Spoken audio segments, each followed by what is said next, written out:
여러분 안녕하십니까? 뉴스라이브 문을 엽니다.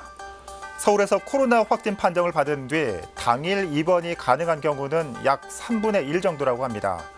나머지 3분의 2는 확진 판정을 받아도 다음 날이 돼야 입원을 할 수 있다는 거죠.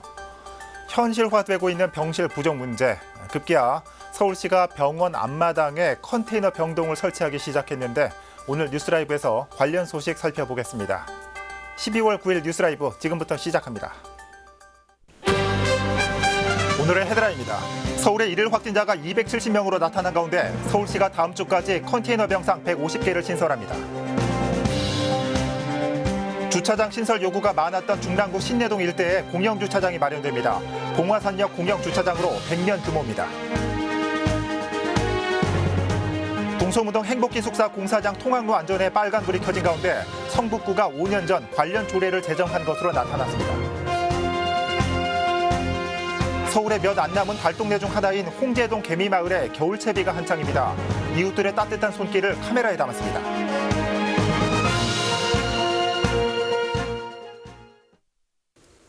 코로나19 소식입니다. 국내 신규 확진자 수가 2월 이후 처음으로 700명대에 근접했습니다.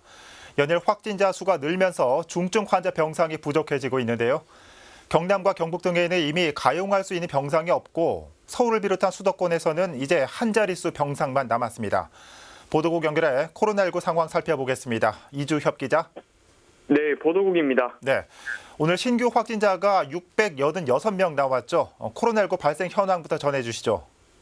네, 9일 0시 기준 코로나19 국내 신규 확진자 수는 686명으로 누적 확진자는 39,432명입니다. 국내 발생은 662명, 해외 유입 사례는 24명으로 확인됐습니다. 이 중 서울에서는 270명, 경기는 218명, 인천에서는 48명 발생한 것으로 집계됐습니다. 정부가 어제부터 수도권 지역의 거리 두기 2.5단계를, 비수도권에는 2단계를 시행하고 있지만 효과가 나타나기까지는 시간이 걸릴 것으로 예상됩니다. 현재 시급한 문제는 코로나19 중증 환자 병상 부족인데요. 방역당국에 따르면 대전과 충남, 경북과 경남 등에선 더 이상 가용할 수 있는 중환자 병상이 없는 것으로 파악됐습니다. 다른 지역의 상황도 별반 다르지 않은데요. 서울에선 병상 8개가, 경기에는 3개, 인천 1개 등 대부분의 지역이 한 자릿수의 병상만 남아있는 것으로 확인됐습니다. 네, 영국에서는 어제부터 백신을 투약하기 시작했습니다. 우리 정부도 백신을 최대 4,400만 명분까지 확보했다고 밝혔죠? 네, 그렇습니다. 정부는 지난 8일 열린 국무회의에서 코로나19 백신을 최대 4,400만 명이 맞을 수 있는 분량을 확보했다고 밝혔습니다. 내용에 따르면 백신 공동 배분을 위한 시스템인 코박스 퍼실리티를 통해 약 1,000만 명분을, 또 글로벌 백신 기업을 통해 3,400만 명분의 백신을 확보한 것으로 확인됐습니다. 정부는 지난 7월부터 글로벌 백신 기업과 백신 구매를 위한 협의를 진행해 왔는데요. 현재까지 제약사 아스트라제네카와 화이자, 모더나에서 각각 2천만 회분씩, 얀센사에서 400만 회분을 확보한 상황입니다. 정부는 내년 2, 3월부터 단계적으로 백신을 도입할 예정이라고 밝혔는데요. 실질적으로 국민들이 접종받을 수 있는 시기는 내년 하반기는 돼야 한다는 우려에 대해선 최대한 내년 상반기부터 신속하게 접종하도록 조치하겠다고 밝혔습니다. 지금까지 보도국에서 전해드렸습니다. 네, 이주엽 기자 수고했습니다. 코로나19 발생 상황 살펴봤습니다. 한편 서울시가 코로나 전담 병상 부족 문제를 해결하기 위해 컨테이너 병상 150곳을 운영합니다. 컨테이너 병상은 신내동 소재 서울의료원에 48개, 서울의료원 분원에 60개, 서북병원 42개 규모로 다음 주까지 설치가 완료됩니다. 서울시의 컨테이너 이동 병상은 컨테이너 1개당 2명에서 3명의 확진자가 이용하게 되며 내부에는 음압시설과 침대 등이 마련됩니다. 한편 7일 기준 서울시의 감염병 전담병원 병상 가동률은 82.6%이고 입원 가능한 중증 환자 전담 치료 병상은 6개 남았습니다.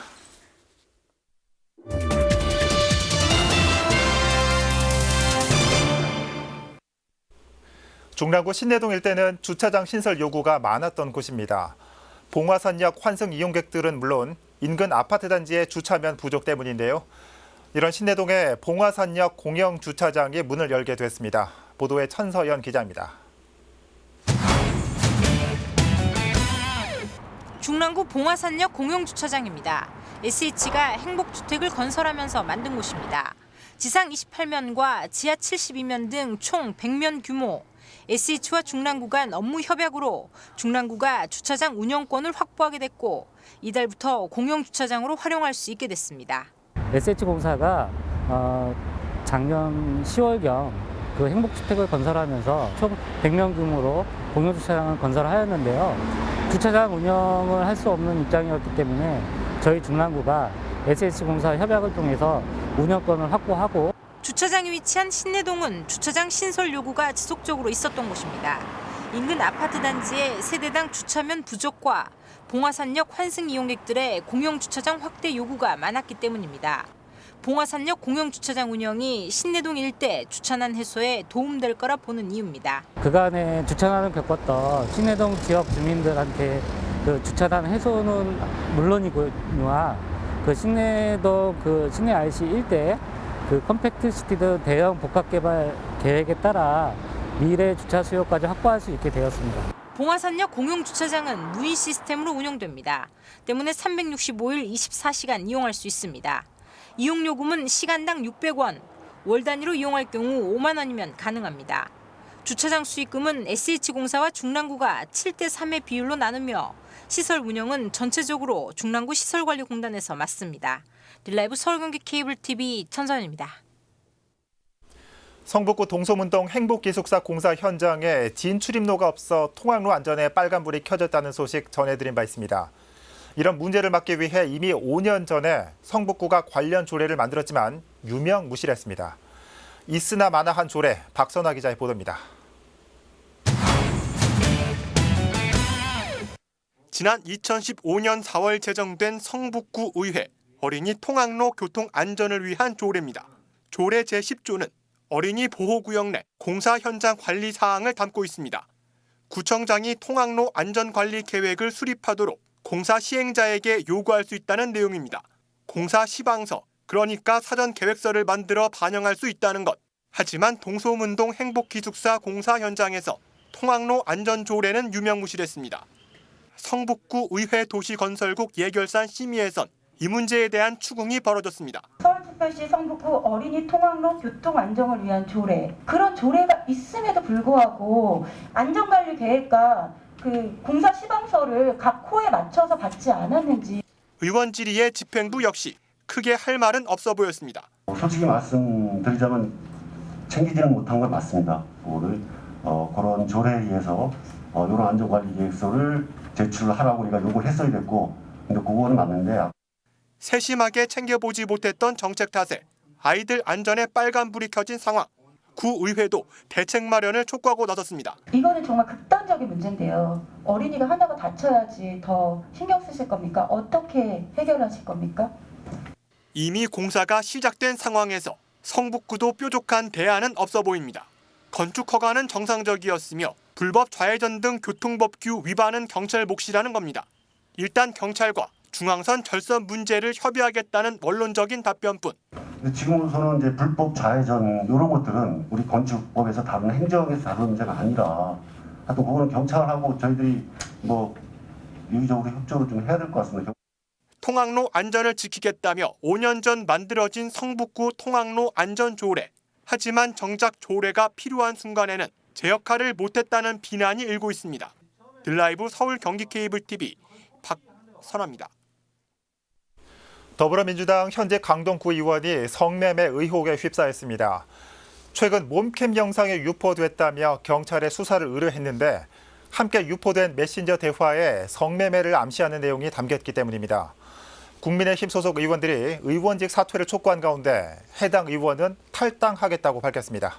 보도에 태윤영 기자입니다.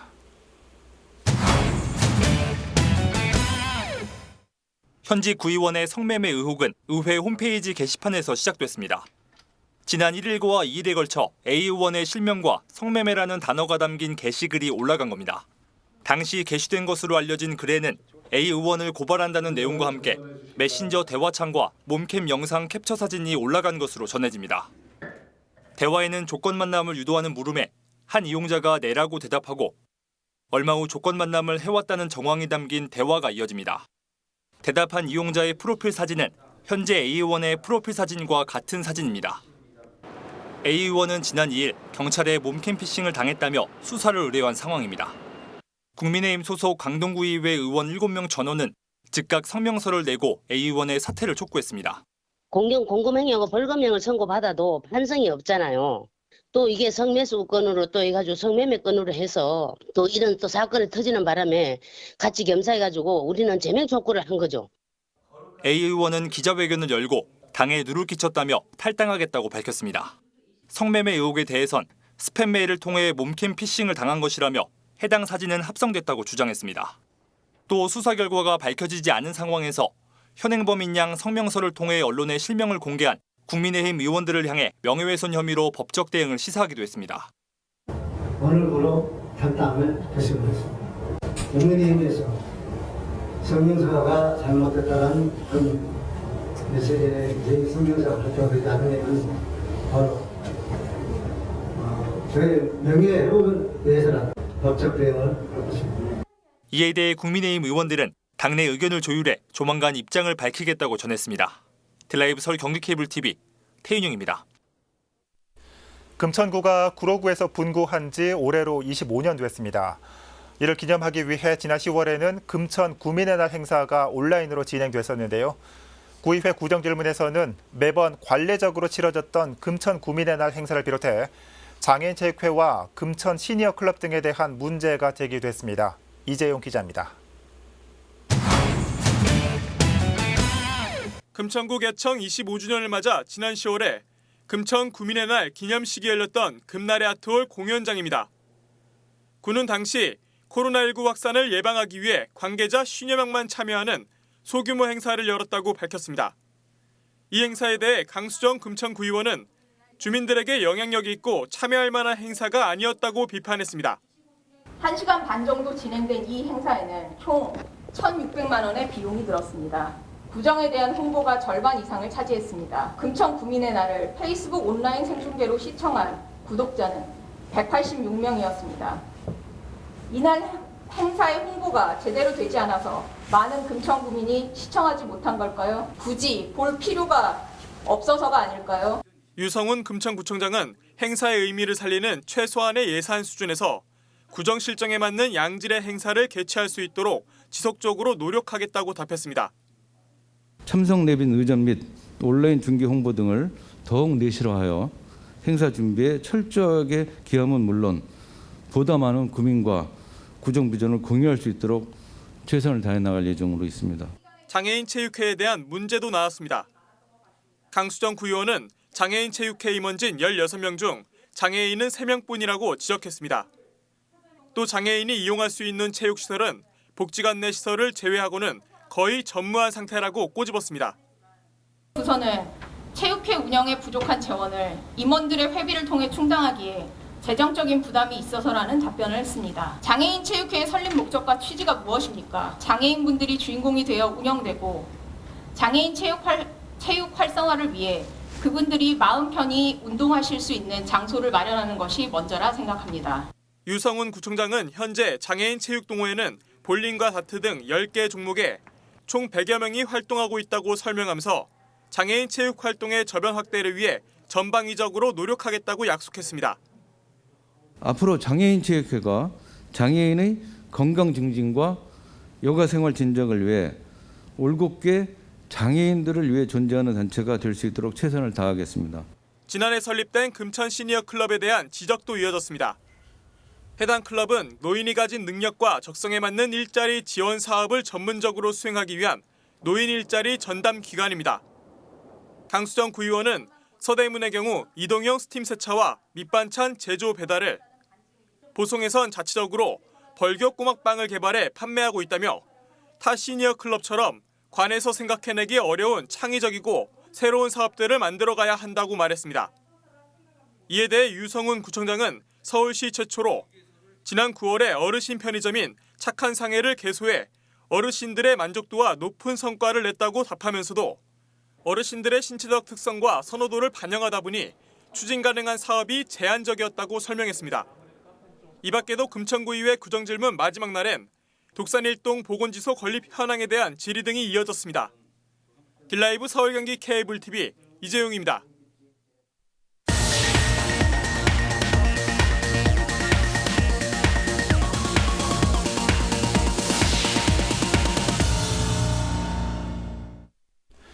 서울에서 몇 곳 남지 않은 달동네 중 하나인 홍제동 개미마을이 월동 준비를 시작했습니다. 지금 개미마을은 연탄을 들이고 집을 보수하는 데 여념이 없습니다. 개미마을의 겨울 풍경 조성협 기자가 담았습니다. 멀리 내려다 보이는 아파트촌과 대비되는 마을.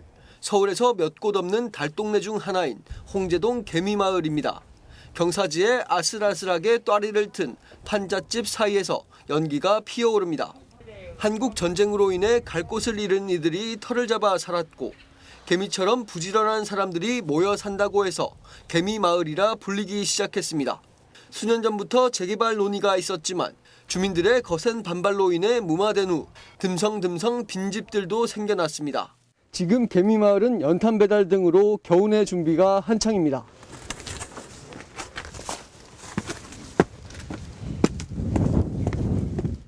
구에서 무료로 배달하는 연탄이지만 주민들은 알 길이 없습니다.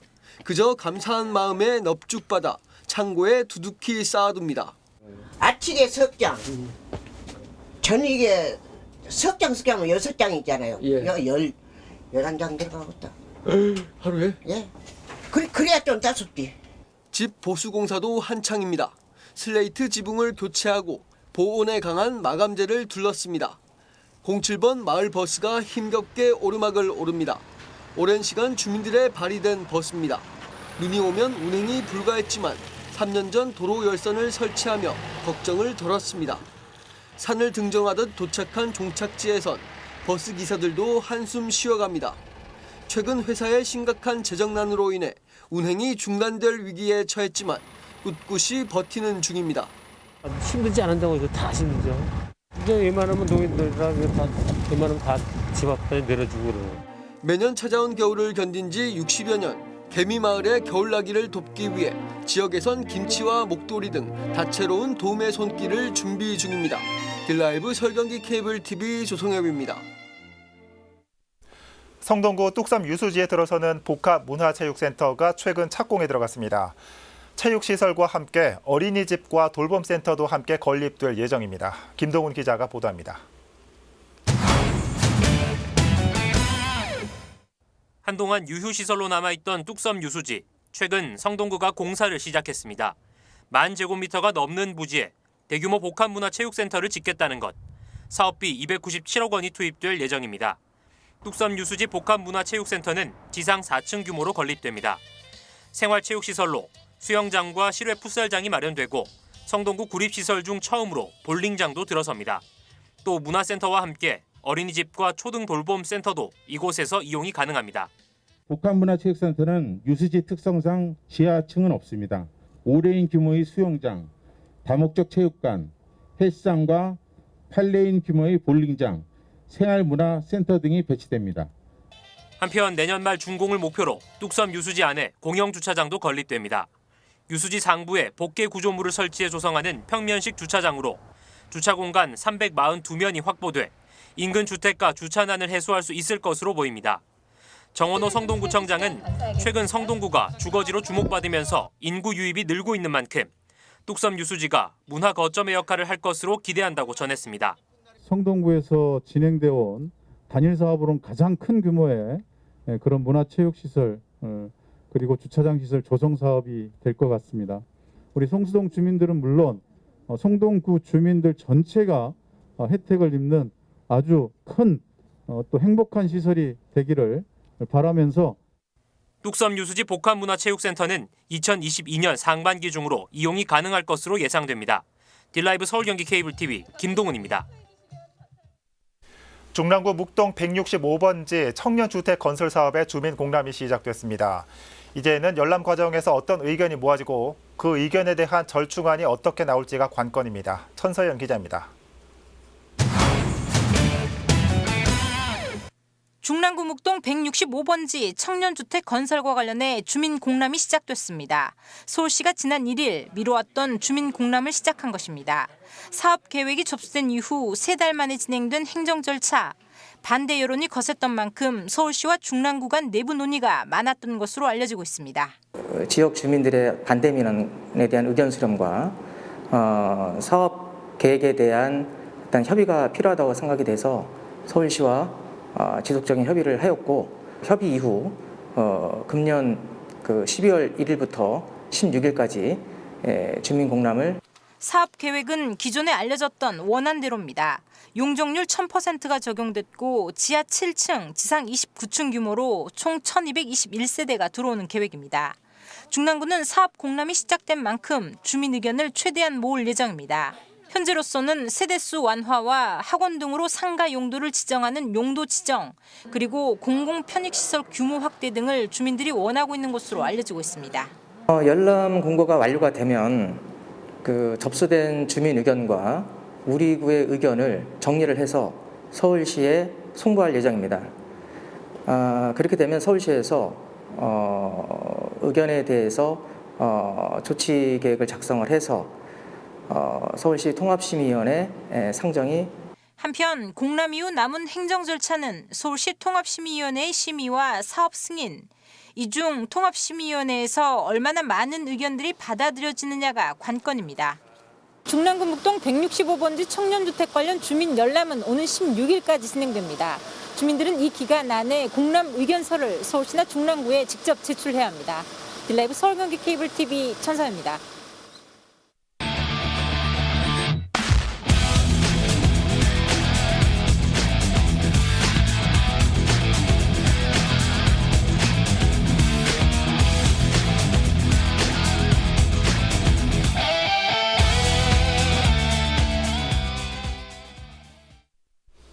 서울시장 보궐선거 예비후보 등록 첫날이었던 어제 예상했던 대로 군소정당 후보들이 일찌감치 얼굴 알리기에 나섰습니다. 마스크 내리기도 유권자 손 한 번 잡기도 힘든 코로나 시대 선거입니다. 주머니 속 손 꺼내지는 않더라도 정치를 바꿔보겠다는 목소리에 귀까지 닫아서는 안 되겠죠. 뉴스라이브 맞습니다. 시청해 주셔서 고맙습니다.